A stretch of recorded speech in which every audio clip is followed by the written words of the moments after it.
For the British supply column, the roaring river was a curse, a frustrating delay in their campaign. But for the unseen eyes watching from the mist-shrouded hills, it was a gift. They knew the British were exposed, their defenses were weak, and their attention was divided. They were about to spring a trap that would become a textbook example of military precision and patient, deadly strategy. So how did a force with seemingly primitive weapons so completely outwit and overwhelm a modern, disciplined army? The answer lies in a perfectly executed plan. A moment in history where terrain, weather, and human error collided with devastating results. This is the story of the Battle of Intombe River, one of the most brilliant and brutal ambushes of the Anglo-Zulu War. To understand the desperate struggle on the banks of the Intombe, we have to look at what set these men on a collision course. The year is 1879, and southern Africa is a chessboard for imperial ambition. The British Empire, driven by the grand vision of Lord Carnarvon, wants to create a great South African federation. But this plan had one major obstacle: the powerful and independent Zulu kingdom. For decades, the Zulu kingdom, forged by the military genius of Shaka Zulu, had been the dominant power in the region. At the head of this kingdom was King Cetshwayo Kampande. He was a proud and capable ruler, presiding over a nation of nearly 350,000 people and an army that could muster an estimated 40,000 warriors from across the kingdom. But he was caught between the pressures of British expansionism and the demands of his own warriors, who were eager to prove their mettle. The British High Commissioner, Sir Bartle Frere, saw the Zulu kingdom and its formidable army as a direct threat to his dream of federation. He decided the Zulu military machine had to be broken. Using a series of border disputes as a pretext, Frere issued an ultimatum to King Cetshwayo in December 1878. The demands were impossible. Cetshwayo had to effectively dismantle his army and subordinate his kingdom to the British. It was a demand no sovereign ruler could ever accept. When the deadline passed in January 1879, it was taken as a declaration of war. The British commander, Lieutenant General Lord Chelmsford, came up with a plan to invade Zululand with 3 columns, all converging on the royal kraal at Ulundi. He badly underestimated his opponent. Chelmsford, like many of his peers, believed that superior firepower would inevitably triumph over what he saw as a primitive foe. That arrogance was shattered just 11 days into the invasion. On January 22, 1879, at the Battle of Isandlwana, the main Zulu army descended on a poorly defended British camp and annihilated it, killing over 1,300 British and colonial troops in one of the most shocking defeats in the history of the British Empire. The disaster at Isandlwana sent shockwaves through the British forces and panic across the colony of Natal. This was not going to be the swift victory Chelmsford had planned. The British were suddenly on the defensive, their supply lines stretched thin and their confidence shaken. And it's in this climate of fear and uncertainty that the story of our ambush begins. The victory at Isandlwana had proven the Zulus' strength and showed that the red-coated soldiers of the Queen weren't invincible. Now, every river crossing, every dense patch of bush, and every isolated convoy was a potential target. In the rugged, disputed lands north of Zululand lay the small, fortified settlement of Lüneburg. After the news of Isandlwana, the settlers had circled their wagons, living in constant fear of a Zulu attack. To bolster the defenses of this remote outpost and support the northern British column under Colonel Evelyn Wood, supplies were critical. And so, in early March 1879, a convoy of 18 wagons was sent out from the town of Derby. This was the lifeline. The wagons were laden with vital materials: barrels of rum, tins of biscuits, medical supplies, and most importantly, around 90,000 rounds of Martini Henry rifle ammunition and 225 pounds of gunpowder. This wasn't just food. It was the fuel for the British war machine in the region. Losing it would be a catastrophic blow. The escort for this crucial convoy was D Company of the 81st Regiment of Foot. The man in command was Captain David Barry Moriarty. An Irish-born officer of 42, Moriarty had a long career, serving across the empire from Gibraltar to Jamaica. Those who knew him described him as having an affability and a relaxed attitude to his duties. This relaxed nature, which might have been an asset in peacetime, would prove to be a fatal flaw in the heart of Zululand. His force consisted of 104 men, along with a few civilian conductors and African drivers, known as voorloopers, who guided the ox teams. For days, they trudged through the muck. The summer rains had turned the landscape into a quagmire. Roads became muddy tracks, and the heavy wagons, each pulled by 16 oxen, constantly bogged down. The journey was slow, exhausting, and miserable. The men were perpetually soaked, their red uniforms caked in mud, their spirits worn down by the sheer effort of moving the convoy just a few miles each day.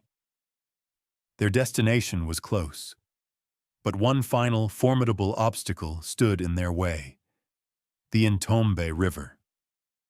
Under normal conditions, the Intombe River was a manageable crossing, but these were not normal conditions. Weeks of relentless rain had transformed it from a gentle stream into a raging 50-foot-wide torrent of brown water. When Moriarty and his convoy arrived, it was immediately clear that a quick crossing was impossible. The men set to the back-breaking work of getting the wagons across. They tried building rafts. They strained with ropes. They pushed and pulled. But the current was too strong, and the banks were slick with mud. After several grueling days, they had only managed to get a few wagons to the other side. The convoy was now dangerously split, with most of the men and wagons, including the precious ammunition, still stuck on the northern bank. On March the 7th, Moriarty received new orders from his superior, Major Charles Tucker. Tucker told Moriarty to gather the wagons and form a defensive laager, a circle of wagons, and wait for the river to go down. A laager was a standard and highly effective tactic in South African warfare. When properly formed, it created a fortress of wood and iron from which riflemen could pour devastating fire. The heroic defense at Rorke's Drift, on the same day as Isandlwana, had proven just how effective even a hasty fortification could be. But the laager formed by Captain Moriarty was anything but a fortress. On March 11th, Major Tucker himself rode out to inspect the situation, and what he saw appalled him. The exhausted soldiers had arranged the wagons in a loose V shape. The V pointed away from the river, but its ends were wide open, offering no all-around protection. It was less a defensive circle and more a haphazardly parked group of vehicles. Tucker criticized Moriarty for the sloppy arrangement and ordered him to tighten the formation, but his warnings weren't taken seriously enough. The commander's relaxed attitude seemed to have infected the whole camp. That evening, exhaustion bred complacency. The river was their enemy, a physical symbol of their frustration. Their attention was on the water level, not on the silent, mist-shrouded hills that overlooked their position. 2 sentries were posted, but their line of sight was blocked by a small rise in the ground just 50 yards away. Believing they were safe, the rest of the British soldiers huddled under their blankets and fell into an exhausted sleep, completely unaware that they were being watched. The eyes watching from the hills belonged to the warriors of Prince Mbilini waMswati. Mbilini was not just another Zulu commander. He was a renegade Swazi prince, with a reputation for cunning and ruthlessness. Denied the throne, he was forced into exile after a failed power struggle and found refuge in Zululand. There, King Cetshwayo gave him land and authority in the volatile border region, where Mbilini carved out his own fiefdom, gathering followers and becoming one of the most feared guerrilla leaders in the area. In fact, the British ultimatum to the Zulus had specifically demanded Mbilini be surrendered for trial. When war broke out, Mbilini eagerly joined the Zulu cause. He was a master of the terrain and a brilliant tactician who specialized in raids and surprise attacks. His stronghold on Tafelberg Mountain was a perfect base for launching lightning strikes against British patrols. For weeks, he and his warriors had been a thorn in the side of the British, a constant, menacing presence. Mbilini's scouts would have watched the British convoy for days, noting their slow, torturous progress. They would have seen them arrive at the swollen river and struggle to cross. They would have observed the splitting of the force, and most importantly, they would have seen the fatally flawed laager taking shape. It was an opportunity sent by the ancestors. The river that so frustrated the British was a strategic gift to the Zulus. It pinned their enemy in place, divided them, and created a natural killing ground. As the British soldiers slept, Mbilini gathered his force, estimated to be between 500 and 800 warriors. Under the cloak of darkness and a thick, rolling morning mist, they began their approach. This was the Zulu way of war at its most effective: silent, patient, and invisible. They crept through the tall, wet grass, using every fold in the ground for cover, their movements masked by the dense fog and the sound of the rushing river. They were ghosts in the mist, a silent wave preparing to crash down on the unsuspecting camp. The pre-dawn hours of March 12, 1879, were cold and damp. A heavy mist clung to the river valley, muffling all sound and reducing visibility to just a few yards. In the British camp, an exhausted quiet had fallen. The trials of the previous days had taken their toll, and discipline had grown lax. Around 3:30 a.m., a single shot rang out in the darkness. The men were roused from their sleep, grabbing their rifles. Captain Moriarty, however, dismissed the sound, figuring it was a nervous sentry or an animal. He ordered his men back to their beds, though he did tell the sentries to be extra vigilant. It was a fatal misjudgment. That shot was likely a Zulu warrior whose outdated musket had accidentally discharged.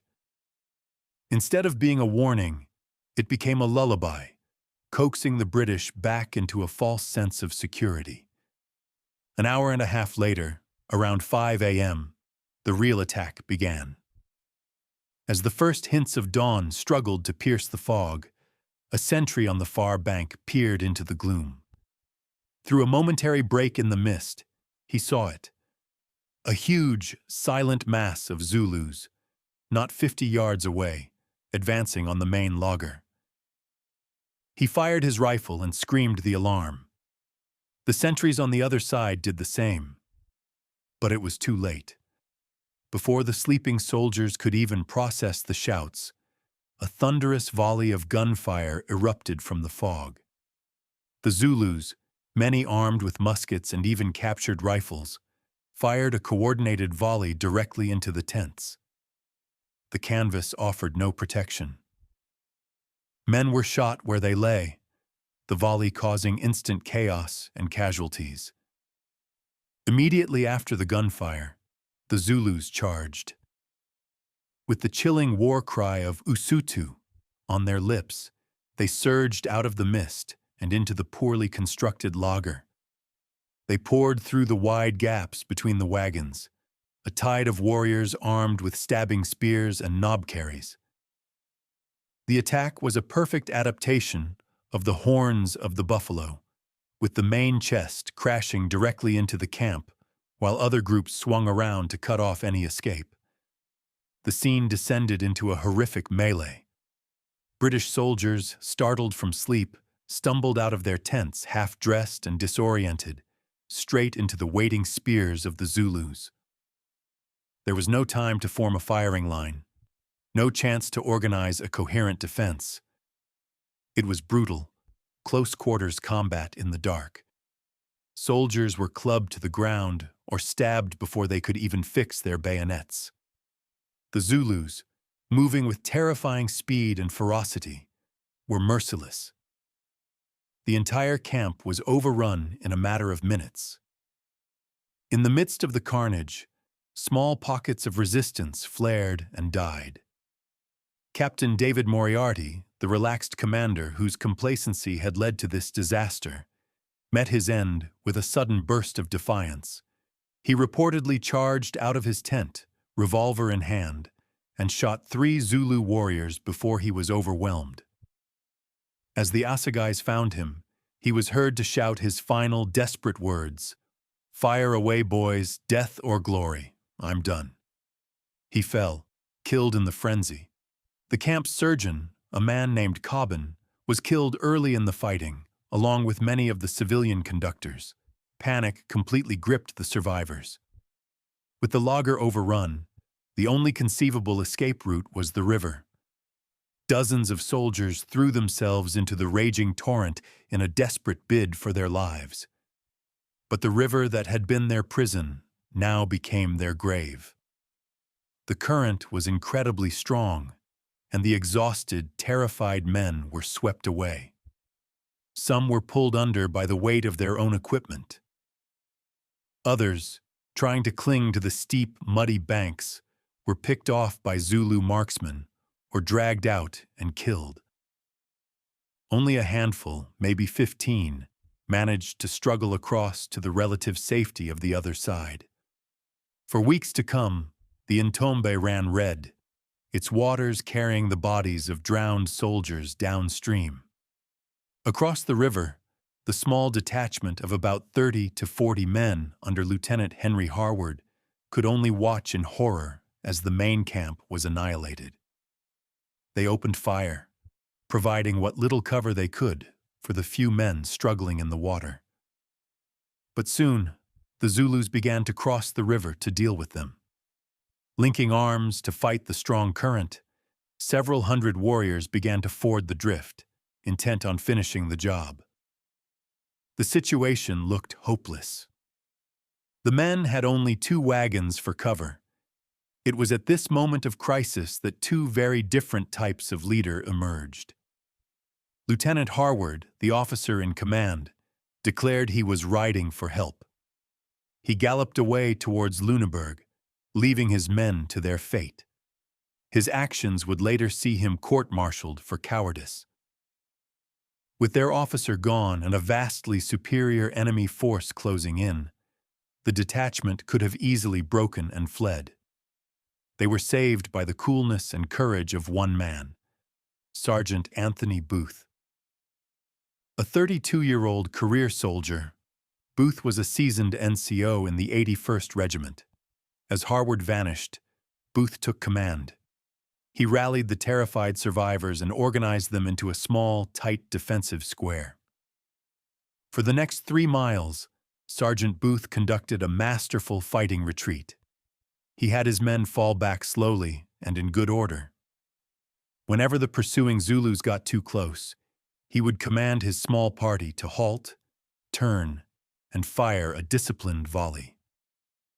The crack of the Martini Henry rifles, fired in unison, was enough to make the Zulus pause, allowing the British to gain more ground. They would retreat, reload, halt, and fire again. The immense coolness under fire shown by Booth and the discipline he instilled in his men was the only reason any of them survived. The Zulus, perhaps more interested in the rich loot back at the captured wagons, eventually gave up the chase. Booth and his small band of survivors finally reached the safety of a nearby farmhouse. When Major Tucker and his relief force arrived at the scene, they were met with a vision of absolute devastation. The mist had lifted, revealing the full extent of the carnage. The riverbanks were littered with the bodies of British soldiers. Inside the shattered laager, the scene was even worse. In total, somewhere between 62 and 80 British soldiers were killed, including Captain Moriarty.